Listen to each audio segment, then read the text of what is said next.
এদেশে আমরা ভাড়াটিয়া হিসেবে থাকি না, এদেশের মালিকানা সূত্রে আমরা বসবাস করি। আমার এই কথা শুনে একটা গল্প মনে পড়ে গেল। কয়েকদিন আগে এই যে জিঞ্জিরায় ওই কেরানীগঞ্জের এক মসজিদের ইমাম একদিন এসে আমাকে বলতেছে যে হুজুর, আমার এক মুসল্লি আছে, একদিন এসে আমারে কয় কি, আপনার কথা আগে তো আপনার নাম শুনে নাই, এই গত 1-1.5 মাস মামুনুল হক মামুনুল হক খুব শুনতেছে। তো আইসা আমাকে বলতেছে যে মামুনুল হক সাহেব এমন ভাবে কথা কয় মনে হয় যে দেশটা ওনাদের, খুব একটা অভিযোগ নিয়ে। তো লোকটা ওই ইমাম সাহেব বলল যে দেশটা ওনাদের মনে হয় ওনার কথায় না? কয় হ্যাঁ মনে হয় যে দেশটা ওনাদেরই। কয় আপনি মামুনুল সাহেবের পুরা বয়ান শুনছেন? কয় না, 2-4টা কথা শুনি, এমন গরম গরম কথা বলে মনে হয় দেশটা ওনাদের।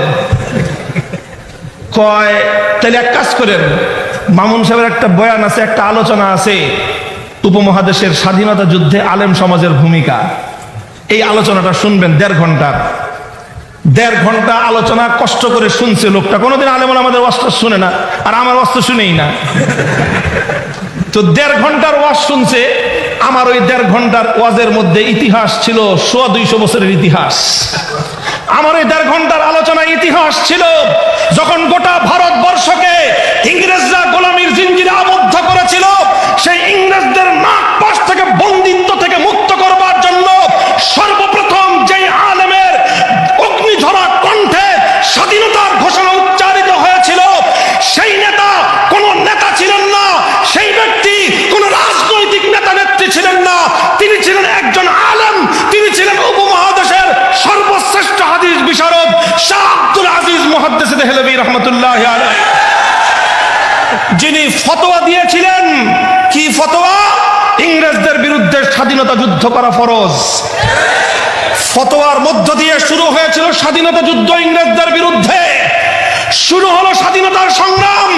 1831 সালে বালাকোটের রণাঙ্গনে স্বাধীনতার জন্য যুদ্ধ করলেন, রক্ত দিলেন সৈয়দ আহমদ শহীদ রহমতুল্লাহি আলাইহি। 1857 সালে সিপাহী বিদ্রোহ হলো, শামিলের রণাঙ্গনে রক্ত দিলেন হাফেজ জামিল শহীদ রহমতুল্লাহি আলাইহি। 1920 সালে তাহরিকে রেশমি রুমাল হলো, মালটার আন্দামান দ্বীপে কারাগারে বন্দী হলেন শাইখুল হিন্দ মাহমুদ হাসান দেওবন্দি রহমতুল্লাহি আলাইহি। 1927 সালে অসহযোগ আন্দোলনের ঘোষণা আসলো, তারকে মুওয়ালাতের ঘোষণা দিলেন শাইখুল হিন্দ মাহমুদ হাসান দেওবন্দি রহমতুল্লাহি আলাইহি। 1947 সালে ইংরেজদেরকে বিতাড়িত করে ভারতবর্ষকে মুক্ত আর স্বাধীন করা হলো।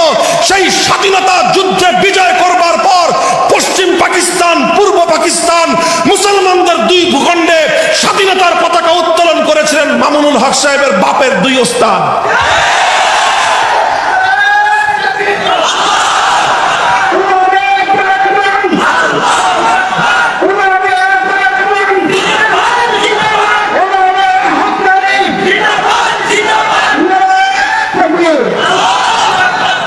পশ্চিম পাকিস্তানের পতাকা উত্তোলন করেছিলেন সাব্বির আহমদ ওসমানী রহমতুল্লাহি আলাইহি। পূর্ব পাকিস্তানের ব্রিটিশ বিরোধী 190 বছরের স্বাধীনতা সংগ্রামের বিজয়ের পতাকা উত্তোলন করেছিলেন আল্লামা জাফর আহমদ ওসমানী রহমতুল্লাহি আলাইহি। এই দুজন আমার দাদা লাগে। এরপর পাকিস্তান আমলের 1947 সাল থেকে 1971 24 বছরের ইতিহাস, ওই ইতিহাস আমরা জানি, ওই ইতিহাস আমরা পড়ি। 1952 ভাষা আন্দোলন থেকে শুরু হলো স্বাধীনতা সংগ্রাম পশ্চিম পাকিস্তানিদের বিরুদ্ধে। 52 ভাষা আন্দোলন কারা করেছিল? একটা নাস্তিক ভাষা আন্দোলনে অংশগ্রহণ করে না। 1952 ভাষা আন্দোলন কাদের নেতৃত্বে হয়েছিল? ইতিহাসের সোনার অক্ষরে লিপিবদ্ধ আছে তমদ্দুন মজলিস। শব্দ দোনোটা আরবি, দোনোটা আরবি। তমদ্দুন মজলিস বাংলাদেশের স্বাধীন ভাষা আন্দোলনের 52 ভাষা আন্দোলনের সোনার অক্ষরে লেখা একটা নাম। তমদ্দুন আরবি শব্দ, মজলিস আরবি শব্দ। কারা করেছিল 52 ভাষা আন্দোলন? ইতিহাস আমরা জানি। শহীদ হয়েছিল কারা? আবুল বরকত, রফিকুল ইসলাম, আব্দুল জব্বার, আব্দুল সালাম, 4 জন মুসলমান মায়ের মুসলিম সন্তান বুকের তাজা রক্ত দিয়ে 1952 বাংলা ভাষার মর্যাদা কেড়ে এনেছিল।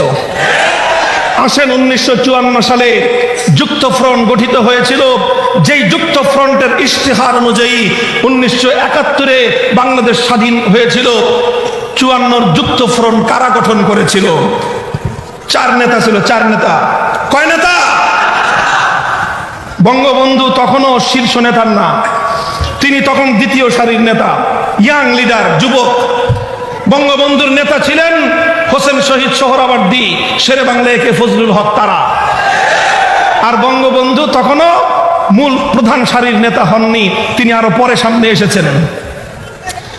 এই যে যুক্ত ফ্রন্ট হলো, যেই যুক্ত ফ্রন্টের ঘোষণার ভিত্তিতে পরবর্তীতে 1969-এর গণ অভ্যুত্থান হয়েছিল, 70-এর নির্বাচন হয়েছিল, 71-এর স্বাধীনতা অর্জিত হয়েছিল।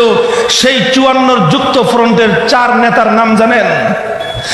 4 নেতার যুক্ত ফ্রন্টের ইতিহাস ছাড়া, এই যে যারা ইতিহাস পড়ো, পৌরনীতি পড়ো, বাংলাদেশের ইতিহাস পড়লে তুমি দেখবা বাংলাদেশের স্বাধীনতার পাকিস্তান আমলের 24 বছরের ইতিহাসের মধ্যে যুক্ত ফ্রন্টের ইতিহাস ছাড়া বাংলাদেশের স্বাধীনতার ইতিহাস পূর্ণ হয় না।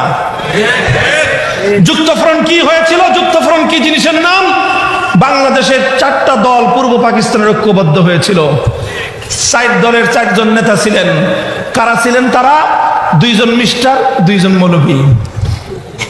2 জন মিস্টার, কথা বলেন না কেন?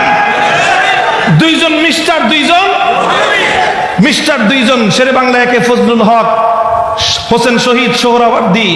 2 জন মিস্টার, 2 জন মৌলভী, মৌলানা আব্দুল হামিদ খান ভাসানী, হযরত মৌলানা আতহার আলী রহমতুল্লাহ আলাইহি। আতহার আলী কে চিনো? আমার দাদা। মৌলানা আতহার আলী আমার বাবার ওস্তাদ। মৌলানা আতহার আলী আমার শায়েখ মৌলানা আশরাফ আলী সাহেবের ওস্তাদ। তাহলে 1954 যুক্ত ফ্রন্ট করলো আমার দাদাই। সেই যুক্ত ফ্রন্টের মাধ্যমে বাংলাদেশ স্বাধীন হলো। দুঃখ লাগে আজ বাংলাদেশের পৌরনীতিতে হোসেন শহীদ সোহরাওয়ার্দীর নাম পাওয়া যায়, শেরে বাংলা একে ফজলুল হকের নাম পাওয়া যায়, মৌলানা আব্দুল হামিদ খান ভাসানীর নাম পাওয়া যায়। সোরার দল আমার দাদা মৌলানা আতহার আলীর নাম কেটে দিয়েছে। ওগুলা সব হিসাব আমাদের কাছে আছে, জবাব চাইবো। তুমি যদি ইতিহাস লেখো, যুক্ত ফ্রন্টের 3 নেতার নাম লিখবা, 4 দলীয় জোটের 4র্থ নেতার নাম জাতি জানতে চায়। ওই কথা বলতে তোমাদের মুখের মধ্যে কুলুপ এঁটে থাকে, কারণ মৌলানা আতহার আলীর নাম মুখে উচ্চারণ করতে তোমরা লজ্জা বোধ করো।